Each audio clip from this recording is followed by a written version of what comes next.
guys, welcome. This is the first video in terms of the actual configuration of SD-WAN. In this particular video, we're going to take a look at the non-SD-WAN components. In this particular, actually, couple of videos that we're going to do. The first one is configuring the routers over here. There are 3 routers involved. I'm not going to do the internal routers behind the sites at this point. My focus in terms of the routers is going to be on your HQ router. I need to configure about 4 interfaces over there, one towards the management network, one towards the data network, one towards MPLS, and one towards the internet, just to make sure you guys understand the topology a little better. What I have over here is I have 2 different links to the outside. One is the HQ link connecting to the MPLS cloud. Over here, I'm running OSPF as my protocol to propagate my routes through my private WAN, which is my MPLS, to the other edge devices, the WAN edge devices on the other side, which are my VH2, VH3, and VH4 in Los Angeles, London, and Rome, respectively. I also have a connection to those sites through my secondary connection, which is the internet over here. So I'm going to make a connection over here as well, which also connects up to the other sites. I also have the CSR that I'm going to be connecting to, but initially I'm just going to focus on the Viptela V-Edge devices, the WAN edge devices over there. At the same time, at the headquarters site, I have 2 different sites, 2 different parts of the site. One site is connecting towards the management part of it, the controllers. So on the controller side, I have a network over here, 199.1.1.20/28. It's basically, what's happened is the ISP has assigned me a 199.110 public network. I split it up into 2 different subnets at this point. One is towards my controller network, which also contains my management device. And the other one is my data center. That is towards the Viptela edge that I have over here. These are my internal data center devices. So this part of the network that you guys see over here is predominantly just for your management and control plane. And my data plane for that particular site is over here. All right. So what we need to do is do the basic networking part in terms of the HQ router. In this particular lab, we'll also do the MPLS cloud, which generally you don't need to worry about in real life. But over here, because I want you guys to set up the lab maybe on your own, I'll show you what you need to do on the core router, the MPLS router. Same thing on the internet router. Internet router is simple. You just assign the IP addresses based on the diagram, based on your lab requirement, and then create a static route towards the public address that you've assigned to the company over here in Dubai. All right, that's my plan in this particular lab, is basically focus on the non-SD-WAN components, which are your routers, HQ router over here, the MPLS router over here, and the internet router over here. At this point, these 3 routers that you guys see over here are blank. They do not have any type of configuration on it. So what do I need to do over here? Based on this diagram over here, they have this particular thing. I've given you the different interfaces and what their IP addresses should be.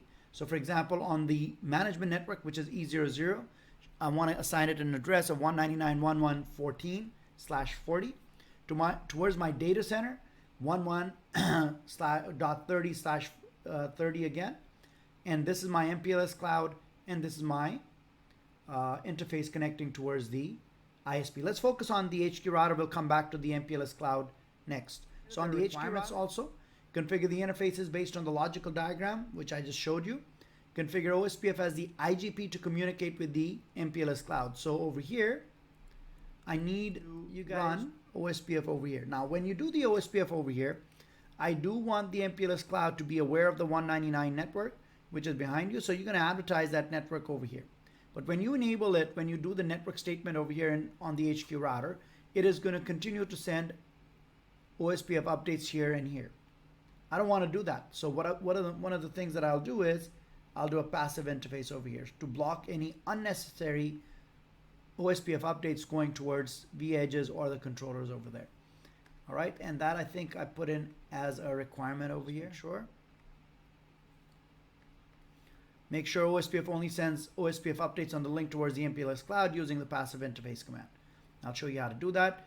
Configure a default route on the router towards the internet. The IP address of the internet router, I'm going to keep it as 254 So on my network 192.1.101.254, configure BGP between the vEdge, which is vEdge 1 is going to have an IP address of 199.1.117 in this particular iOS, and in this particular AS, it's iBGP, so it's going to be the same. Redistribute OSPF into BGP.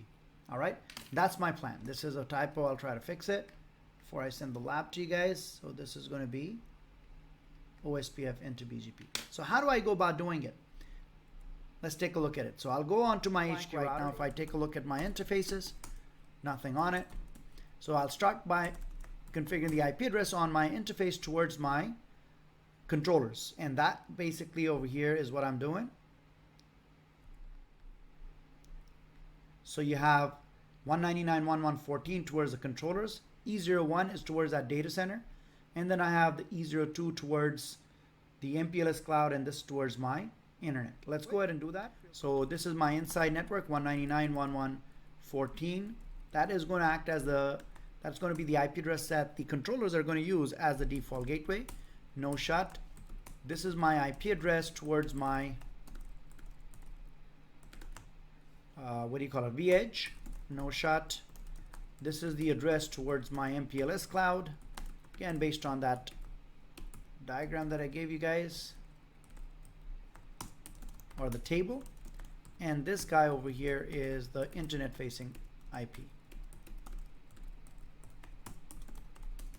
So I should have 4 interfaces configured right now. I wanted to have a default gateway towards the internet. The internet IP was 101.254. That is taken care of. Router OSPF, I want to run that. It said router ID of 0001. My networks 192.168.1.0, or not 1.0, 101.0. I need to enable it on my interface towards the MPLS router. I need to enable it on the 199.1.0 network because I do want to advertise that into my MPLS cloud. At the same time, I don't want to send any updates on the other interfaces, so I'll say passive interface default. That defaults all the interfaces. I just need OSPF to be sent on this interface, so no passive E0/2. So OSPF now is configured to run with the HQ router. This is the thing that happens on EVNG, so I'm going to go over there and set this interface to be full duplex. Interface E0/0 duplex, sorry. Full, and that takes care of my OSPF as well. The last thing is BGP 65001. Neighbor is 199.1.1.17 is going to be my neighbor. I am 30. Remote AS, it is iBGP, so 65001. Okie dokie, that is taken care of. And then the last thing that I need to do is redistribute OSPF routes from my cloud into BGP. That's also done. So that took care of my HQ router, I think. Let me make sure. Let's take a look as well. The interfaces are done. OSPF passive interface with the no passive. The neighbor with the redistributed BGP, OSPF into BGP, that's done as well. The IP route. So the HQ router is complete. Now the next one is the MPLS router. Configure the interfaces based on the logical diagram. Again, the IP addresses, we'll take a look at them. Configure OSPF as the IGP on all the interfaces. Now, basic normal OSPF stuff we'll be doing over here. What are the interfaces though? Let's check. I'll do it on this guy over here, my table. I have, where's my MPLS? E00, 101, E02, 102, E02, sorry, E00, 101, E01 is 102, E02 is 3, 03 is 104, and 10 is 105. Those are my different sites. All of them have an IP address. I'm using my IP address on the MPLS cloud as 254, and then I need to run OSPF on it. Very simple configuration on the MPLS router. What am I doing? So let's start with the first one, E00, IP address 192.168.101.254. No shut, 102,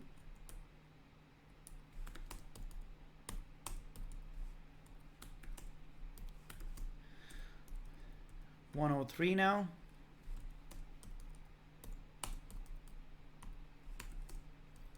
Which is 104.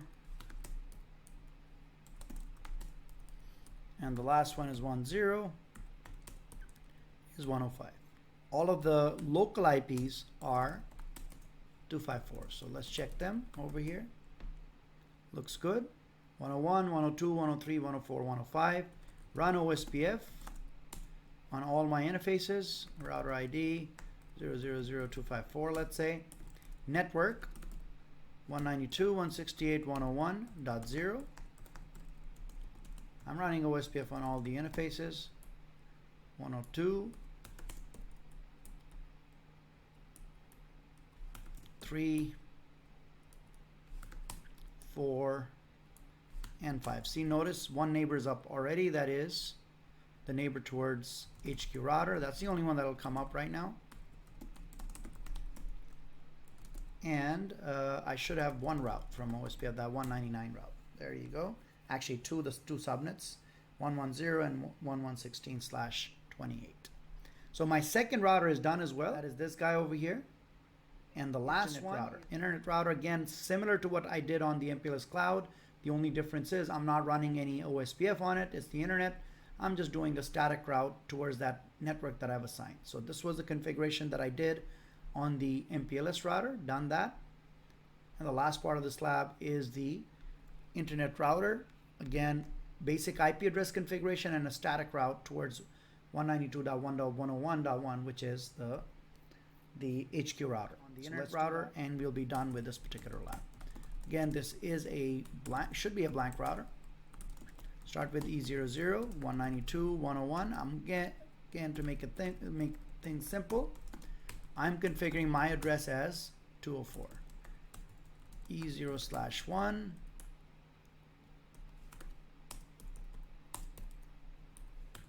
2,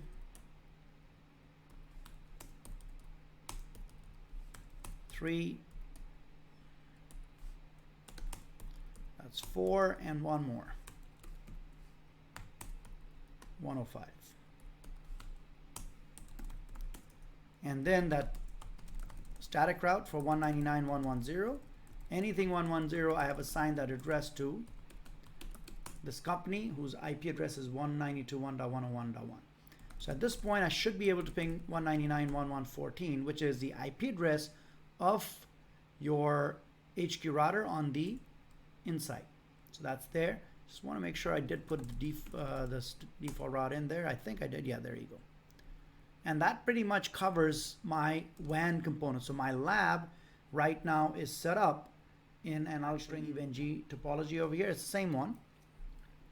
So right now I have the MPLS cloud set up, I have the internet cloud set up, I have the HQ router set up. So on my WAN side, my 3 routers are communicating or should be communicating. I already established this because of OSPF, and I just pinged from here to this interface over here behind HQ.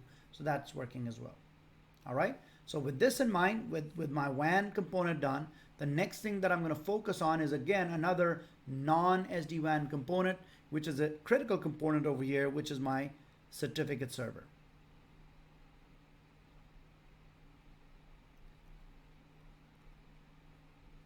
I will also be installing some other things on the Windows Server, like a SCP, Secure Copy Program, so that I can download the certificates later on to the devices. We'll take a look at that in the next video. Hope you guys enjoyed it. Keep up with it. We'll go through the entire SD-WAN in a matter of hours.